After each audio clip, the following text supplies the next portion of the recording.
Como sair de apertos inevitáveis? Por que como sair de apertos inevitáveis? Porque existem apertos que nós nos encontramos, que eles são inevitáveis. Querendo ou não, gostando ou não, a gente concordando ou não, tem apertos que a gente se encontra e a gente pensa assim, uau, como que eu vim parar nesse lugar? É quando você olha a tentação de Jesus no deserto. Diz a Bíblia que Jesus foi levado pelo Espírito ao deserto, para ser tentado pelo diabo, porque Deus não tenta ninguém, quem tenta é o diabo, mas quem conduziu Jesus para o deserto foi o Espírito de Deus, e o Espírito Santo nunca vai te levar a um lugar que Ele mesmo não possa estar. Então existem lugares que são apertados e são inevitáveis. Você pode passar por um lugar apertado na sua saúde, nas suas finanças, na sua família, no seu trabalho, no seu negócio, e de repente quando você menos espera, está nesse lugar apertado. Agora, outros poderiam evitar esses lugares apertados, porque esses lugares apertados, eles foram frutos de más escolhas, de decisões erradas, decisões precipitadas, decisões afoitas, foram movidos pela carne, pela emoção, pela alma. Ou ainda você se encontra num lugar apertado porque demorou muito em decidir. Escute, se você não decidir, alguém vai decidir por você. E tem pessoas que se encontram em lugares apertados porque procrastinaram. Deveria ter decidido num tempo oportuno, e o tempo passou e ele nada fez, e porque nada fez, a sua omissão te colocou num lugar apertado. Uma das coisas que eu aprendo na nossa caminhada de fé, é que nós temos que aprender a dar nãos. Os nãos são tão importantes quanto os sims, mas por conta do espírito político, de não querer se indispor com ninguém, de querer unanimidade na opinião das pessoas, de querer ficar bem com todos os amigos, nós acabamos aderindo ao espírito político, e o espírito político te impede de dar os nãos quando eles são necessários, e porque você não decidiu, se encontrou num lugar de aperto. Eu vejo muitas pessoas se metendo em lugares apertados, porque são traídas pelas suas próprias escolhas.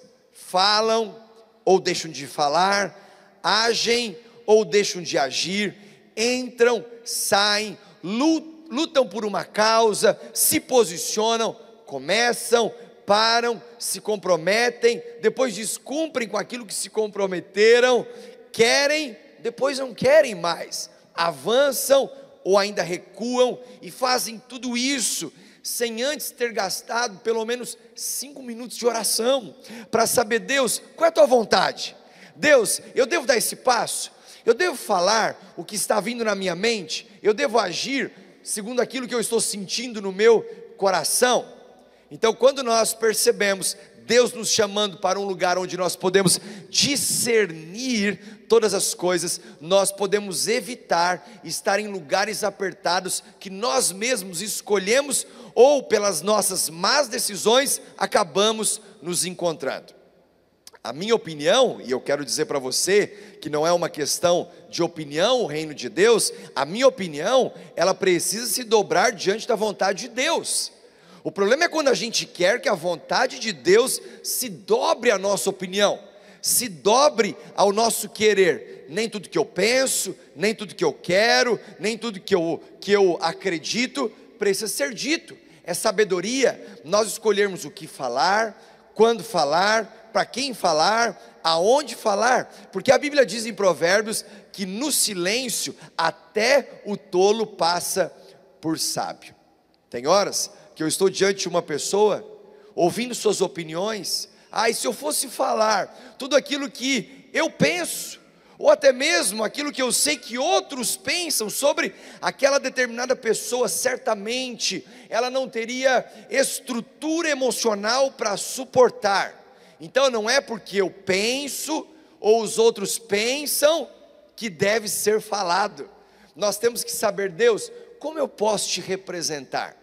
Como eu posso falar segundo a tua vontade? Eu venho do esporte, e o meio do esporte me ensinou muitas coisas. O futebol é um meio muito interessante. Eu sempre digo para as pessoas que me perguntam e vêm buscar conselhos nessa área, eu nunca fui um craque. Eu sempre joguei com pessoas que foram mais craques do que eu.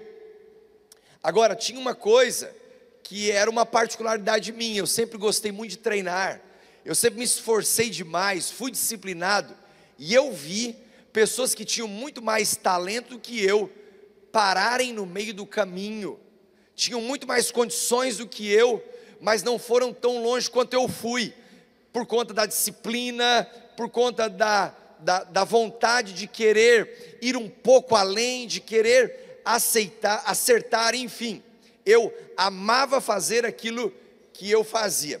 Certa vez eu joguei com um atleta, ele era russo, e ele era um craque, e a gente fez uma amizade, e ele era realmente muito diferenciado. Quando ele entrava em campo, ele desequilibrava, ele era muito diferente.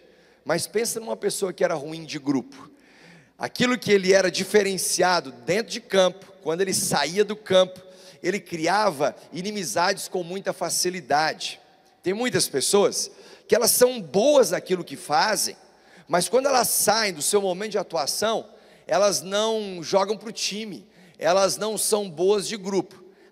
Tem aqueles também que são ruins de grupo, e também são ruins dentro de campo, mas não é sobre isso que eu quero falar. Eu quero dizer que nós precisamos começar a fazer as nossas escolhas, porque quando eu me lembro de pessoas como essa, que eram tão boas naquilo que faziam, mas não tão boas com as pessoas que conviviam, eu comecei a perceber que a vida, ela se encarregou de ensiná-las, a vida se encarregou de discipliná-las. Com o passar do tempo, eu vi pessoas como essa, um amigo, ficar mais à parte e ser isolado do resto do grupo. Por quê? Porque acabou fazendo más escolhas e se colocou em situações de aperto que poderiam ser evitadas. Mas veja, não é sobre situações de aperto que podem ser evitados que eu gostaria de falar esta noite. Eu quero falar com você sobre situações de aperto que nós nos encontramos, que são inevitáveis. Eu quero que você leia comigo Atos capítulo 16, a partir do versículo 16 até o verso 18, e nós vamos ver como Paulo e Silas saíram deste aperto, e foi um aperto inevitável.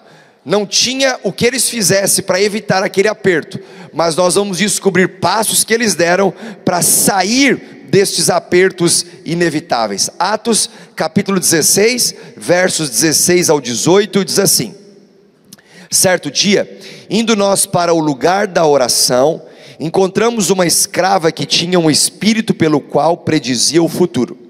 Ela ganhava muito dinheiro para os seus senhores com adivinhações. Essa moça seguia a Paulo e a nós, gritando: estes homens são servos do Deus Altíssimo e lhes anunciam um caminho da salvação. Ela continuou fazendo isso por muitos dias. Finalmente, Paulo ficou indignado. Diga comigo, Paulo ficou indignado. Voltou-se e disse ao Espírito. A quem que Paulo disse? A quem que Paulo disse? Ao Espírito: em nome de Jesus Cristo eu lhe ordeno que saia dela. No mesmo instante, o Espírito a deixou. Paulo e Silas estavam vivendo um momento muito hostil. Você conhece a história que Paulo, antes Saulo, era um perseguidor dos cristãos, um perseguidor das pessoas do caminho, até que em Atos capítulo 9, conta a história que ele estava andando pela estrada de Damasco, e de repente um resplendor de luz desce do céu, e ele tem uma experiência profunda com o Senhor, e Paulo se converte. Paulo entrega o seu coração a Cristo, e tem a sua vida completamente transformada.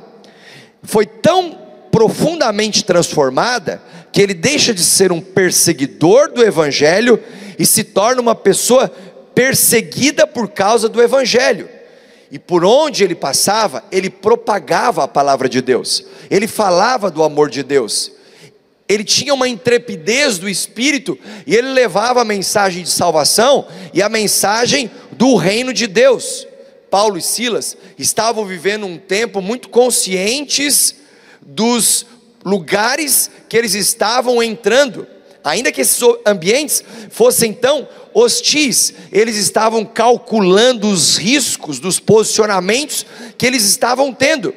Perceba que o aperto surgiu no trajeto em que eles estavam para o seu lugar de oração.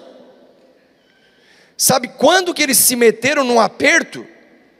Quando eles saíram de onde estavam e foram orar, e foram buscar a presença de Deus. Aqui eu aprendo uma coisa: não é porque você ora que você não tem circunstâncias adversas, não é porque você vem no culto que o inimigo não se levanta contra a sua vida, não é porque você lê a Bíblia que os seus problemas acabaram, não é porque você se batizou, se converteu, entregou seu coração a Jesus, que você não vai passar por mais nenhuma luta.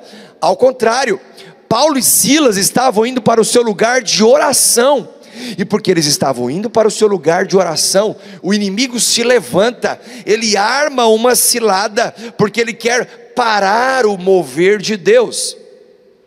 A gente lida com muitos casos de pessoas que vêm à igreja, entregam sua vida a Jesus e começa o processo de crescimento espiritual. Vai para a nossa classe fundamento, e aí começa a ir para o fundamento, começa a entender a palavra, começa a receber revelação do Senhor, e aí vai lá, se matricula, vai lá, se inscreve para o imersão, e eles estão às vésperas do imersão, e aí começa o período de jejum. Nós temos toda uma equipe jejuando aí por 21 dias para o imersão que vai acontecer nos próximos dias.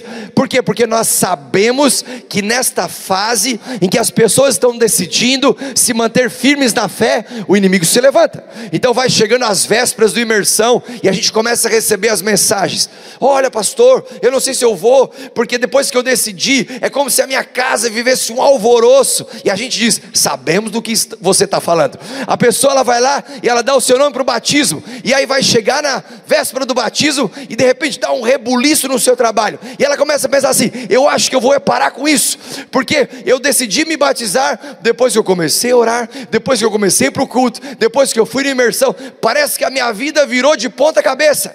É desse jeito mesmo, porque o reino de Deus, ele vai fazendo uma transformação por inteiro, até que você encontre o ritmo, você passa pelos seus desafios e pelas suas lutas. Paulo e Silas estavam indo para o seu lugar de oração, e quando eles estavam indo para o seu lugar de oração, o inimigo se coloca no caminho. Então o que eu vou fazer? Eu vou parar de orar, eu vou tirar o meu nome de imersão, eu vou dizer que eu não vou mais me batizar. Quer saber? Eu vou parar de ir para o culto, eu vou parar de ler a Bíblia. Não, aí que eu vou colocar o pé no fundo. Então eu vou dobrar a aposta, e eu vou orar mais, eu vou ler mais, eu vou jejuar mais, eu vou me consagrar mais, eu vou buscar mais, eu vou adorar mais, eu vou louvar mais, eu vou me entregar muito mais. Aleluia! Quem aqui está se preparando para ir para a faculdade? Tem jovens e adolescentes aqui na fase de ir para a faculdade? Tem alguém na faculdade aqui? Tem horas que eu ouço umas coisas que eu acho muito estranho. Não, é porque lá na faculdade é um ambiente muito hostil, então eu não vou para a faculdade. Deixa eu te falar uma coisa: Deus te chamou para ser sal da terra e luz do mundo. Você tem que ir lá, e você não é um termômetro que vai medir a temperatura dos ambientes. Você é um termostato que quando você pisa, o ambiente é transformado, o ambiente é mudado. Só que eu preciso ir preparado para esses ambientes, eu preciso ir bem discipulado para esses ambientes. Eu fiz 2 faculdades, me formei em administração e me formei em teologia. Quando eu fiz a faculdade de administração, eu tive muitos professores que não professavam a mesma fé que eu, professores que não comungavam dos mesmos valores do que eu. Sabe o que isso mudou na minha vida? Nada. Por quê? Porque a minha fé estava bem fundamentada. Por outro lado, quando eu cursei teologia, eu estava só no meio de crentes, eu estava entre pastores, eu estava no meio de pessoas que professavam da mesma fé, que criam nos mesmos valores, e de repente eu comecei uma jornada de também 3 anos e meio, e eu vi pessoas que começaram junto comigo, com uma fé inabalável, movidos pelo Espírito, e de repente eu fui vendo ao longo do caminho, aquela fé esfriar, aquela fé se tornar fatalista, e aquela pessoa tão avivada, ela se tornar cética. Eu vi pessoas, crentes, começando uma faculdade de teologia, apaixonada por Jesus, e quando terminaram estavam no mundo. Qual lição eu posso tirar?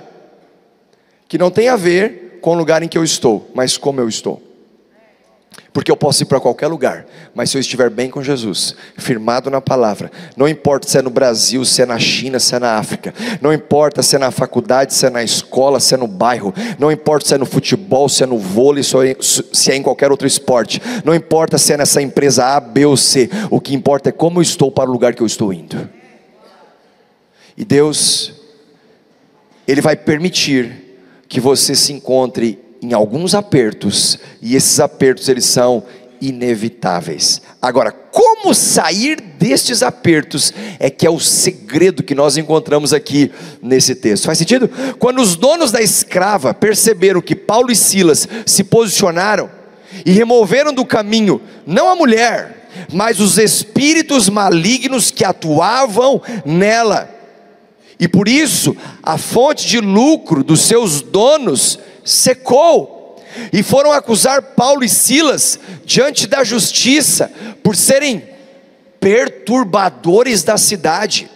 O que são os perturbadores da cidade? São aqueles que estavam pregando a palavra, que estavam vivendo a palavra, que estavam levando a palavra, justamente porque eles estavam vivendo e implantando o reino de Deus. Sabe o que os magistrados fizeram? Você pode ler depois a partir do verso 19.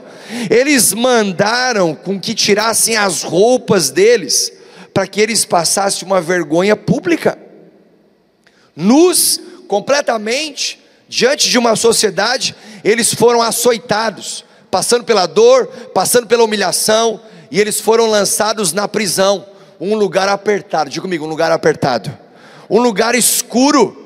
E o carcereiro ficou responsável por vigiá-los o tempo todo. Eu não sei se você esteve, se você está, ou se você daqui a pouco se encontrará num lugar apertado. Se você esteve, está ou vai se encontrar daqui a pouco num lugar apertado e inevitável, eu quero te ajudar hoje a sair desse lugar quando você se encontrar numa situação como essa. Para sair de apertos inevitáveis, eu quero te dar 5 passos. O primeiro deles, se você estiver anotando, anote isso. Comece a buscar a presença de Deus. Comece a buscar a presença de Deus. Leia comigo Atos capítulo 16, verso 25. Por volta da meia-noite, Paulo e Silas, aqui na prisão, eles estavam pensando quem levou eles para lá, reclamando de estarem lá. Paulo e Silas estavam se justificando para o carcereiro, é isso? Paulo e Silas estavam se defendendo para os outros presos, é isso? Paulo e Silas estavam reclamando. Não, Paulo e Silas estavam orando e cantando hinos a Deus. E os outros presos estavam ouvindo o louvor que saía da boca desses homens. Sabe o que eu aprendo aqui? Que todo dia é dia, toda hora é hora, todo lugar é lugar, para nós buscarmos a presença de Deus. Se você quer sair de um lugar apertado, comece a buscar a presença de Deus, porque a presença de Deus é a coisa mais importante para um homem. Nada é tão importante quanto a presença de Deus. Quem estava conosco no domingo passado, ouviu o pastor Theo Hayashi falar nos 3 cultos, e a gente depois conversava em casa, eu e André dizendo assim, ele não precisava ter falado isso, ele falou porque ele sentiu no coração, e nos 3 cultos ele disse, trazendo um alerta para a igreja, o que vocês, dizia ele, estão vivendo aqui, não é normal. E ele dizia, não se acostume com aquilo que vocês estão tendo nesse lugar. Eu estava falando na sexta-feira com o pastor Theo, e ele dizendo, eu estou em trânsito para a Indonésia, E eu quero dizer para você, pensando no que ele estava falando no domingo passado, e eu fiquei refletindo nisso, ao que ele estava se referindo quando ele disse: não é normal o que vocês estão tendo aqui. Será que ele estava falando dessa estrutura? Mas ele está lá na Indonésia vendo tantas estruturas muito melhores do que essa. Será que ele estava falando da tecnologia que nós temos aqui? Mas um homem como esse já rodou o mundo e já viu tecnologias de ponta que nem se compara aos equipamentos que nós temos aqui. Será que ele estava falando do número de pessoas? Mas ele recentemente encheu 3 estádios com quase 150 mil jovens adorando a Jesus no Descendem em um único dia. Então, se não era sobre estrutura, se não era sobre número de pessoas, se não era sobre tecnologia de ponta, sobre o que ele estava querendo dizer? Ele estava querendo dizer: nós não podemos nos acostumar com a presença de Deus que está neste lugar, porque a presença de Deus nesta casa não é uma coisa normal. Não é normal. Não é normal. E a gente não pode perder a consciência da presença. Porque quando nós perdemos a consciência da presença, nós perdemos a postura de reverência. Faz sentido?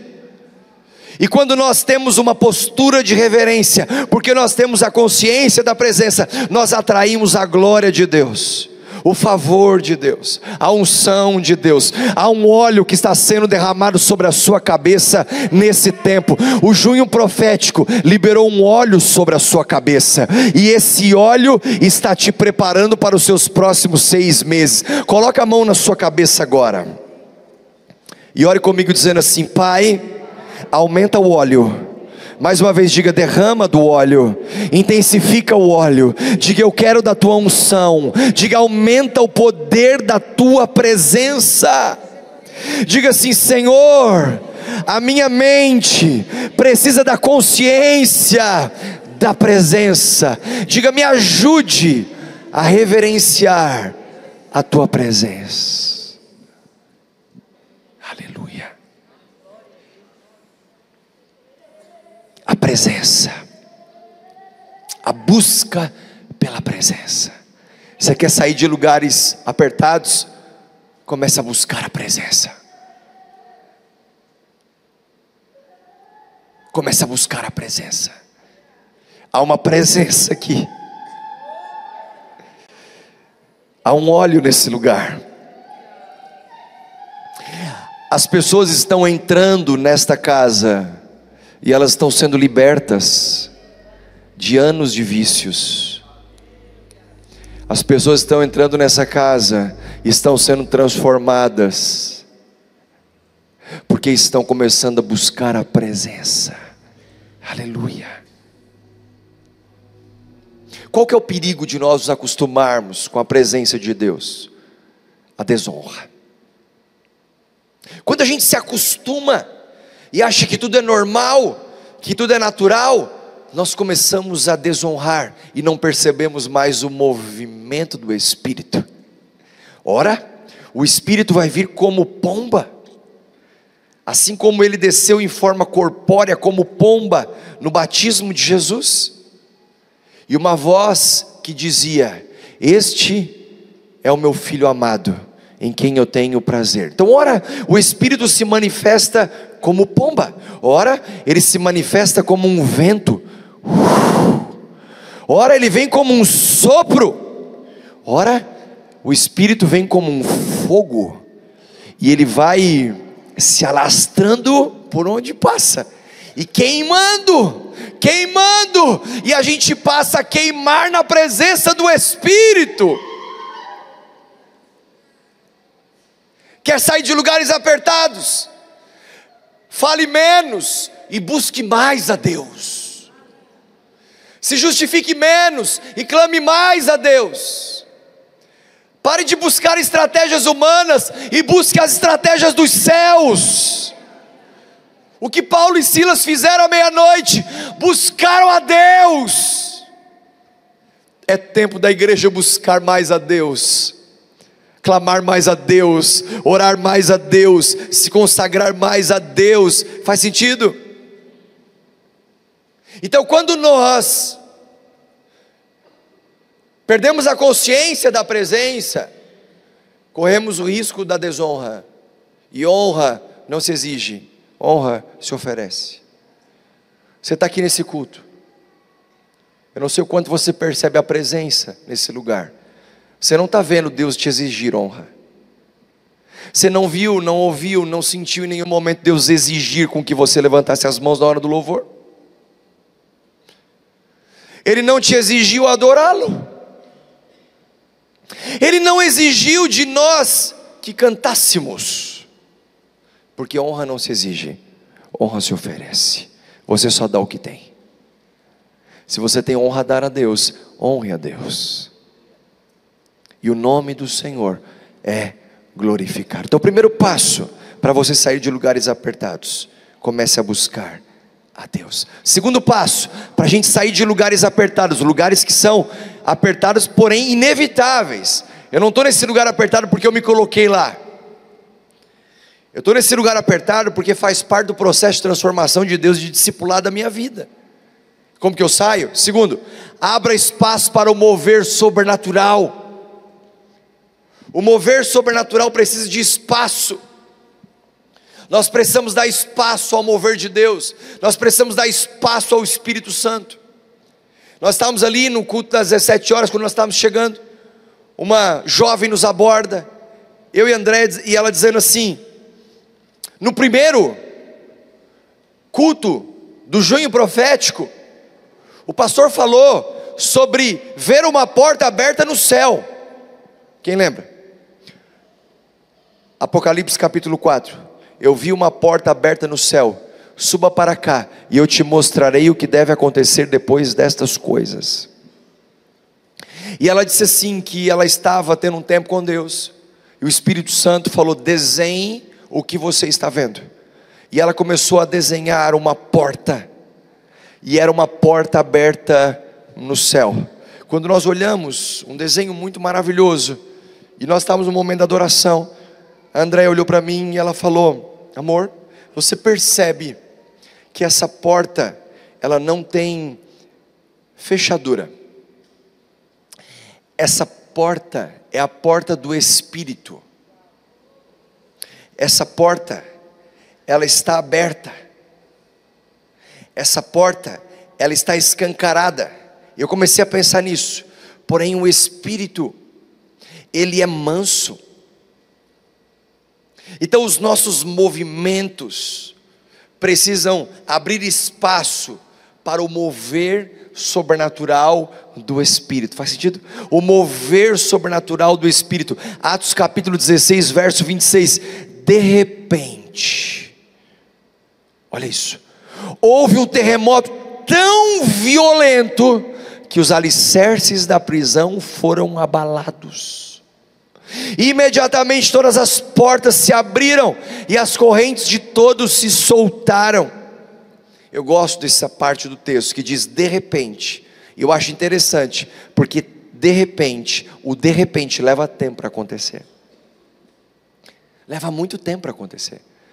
Tem horas que uma pessoa vem para um culto a primeira vez, e ela vem 2 domingos, ela vem 3, se Deus não fez o que ela queria, ela vai embora e não volta mais. Porque ela imaginou que a igreja era um supermercado de gente, onde eu chegava na prateleira, e eu pegava a minha bênção e vivia a vida do meu jeito. Não. Leva tempo para Deus fazer o de repente. Então eu venho para um culto, eu venho para o segundo culto, eu venho para o terceiro culto, eu venho uma semana, eu venho 2, eu venho 10, eu venho 1 ano, 2, 10, e eu venho como se a minha vida espiritual estivesse dentro de uma panela de pressão, cozinhando em fogo baixo. Cozinhando em fogo baixo, e leva tempo para cozinhar. E quando eu estou passando pelo processo de aperto, de repente vem um terremoto. Paulo e Silas estavam orando, e eles não estavam contando com um terremoto. Mas de repente Deus abala as estruturas do mundo espiritual, e o terremoto acontece, e as portas dos cárceres se abrem. Enquanto você está aqui louvando a Deus e agredindo o mundo espiritual, agredindo o invisível, você está adorando a Deus, e à medida que você vai adorando a Deus, e lembre-se, leva tempo para o de repente, aquele lugar de aperto em que você se encontrava, tão escuro, a porta se abre. A porta se abre. Quem fez isso? Deus. A mão do Senhor. Mas você foi aceitando cozinhar em fogo baixo. É muito comum ver gente chegando empolgada, mas na mesma medida que elas vêm, elas já vão. E você pensa, cadê aquela pessoa que um dia eu vi na igreja e você não a viu mais? Ela não teve paciência para esperar o de repente de Deus. Porque o seu de repente pode ser nessa noite, no último dia do mês de junho, no nosso junho profético, no último culto, sabe, aos 45 do segundo tempo, você num lugar de aperto inevitável, adorando a Deus à meia-noite, e de repente vem um terremoto, e as portas se abrem. Aleluia! O poder da sua genuína busca abala os alicerces dos lugares apertados. Da genuína busca, aquela busca que ela é verdadeira, que você ora porque você realmente precisa de Deus. Quando você vai ler a Bíblia, você está lendo a Bíblia porque você quer o Deus da palavra. Não é aquela leitura que você faz de 30 segundos para marcar, tirar uma foto e postar no seu Instagram. Ela é legal, mas ela precisa ser genuína. Ah, pastor, então eu vou parar de postar. Não, você tem que continuar a ler. Postar você pode. Você não pode só postar para mostrar. Você tem que ler para depois postar. Porque tem muita coisa ruim sendo postada. Então você tem que postar coisa boa. Continue fazendo. Mas você tem que buscar genuinamente. Você tem que orar como quem quer orar. Você tem que ler a palavra como quem precisa da palavra. Você tem que jejuar como quem precisa mortificar a sua carne e vivificar o seu espírito. Seja alguém que agride o mundo espiritual. Terceiro passo, para você sair de lugares apertados: assuma o controle da situação. Eu vejo muitas pessoas que estão em lugares apertados e perde a cabeça, perde para sua alma, perde para suas emoções, se descontrola, troca os pés pelas mãos. Atos capítulo 16, verso 27 e 28. O carcereiro acordou e, vendo abertas as portas da prisão, desembainhou sua espada para se matar, porque pensava que os presos tivessem fugido. Mas Paulo gritou: não faça isso, estamos todos aqui. Percebe que o jogo começa a se inverter? O cara que estava preso, que poderia ter pensamentos de morte, estava com controle absoluto da situação. O cara que estava solto, que deveria estar vivendo livremente, estava perdendo a sua cabeça. Por quê? Porque isso tem a ver com o seu estado espiritual. Não importa onde você está, assuma o controle da situação. Sabe quando você tem um conflito dentro da sua casa, um conflito na empresa, um conflito entre pessoas, você tem que ser uma pessoa madura, que assume o controle da situação.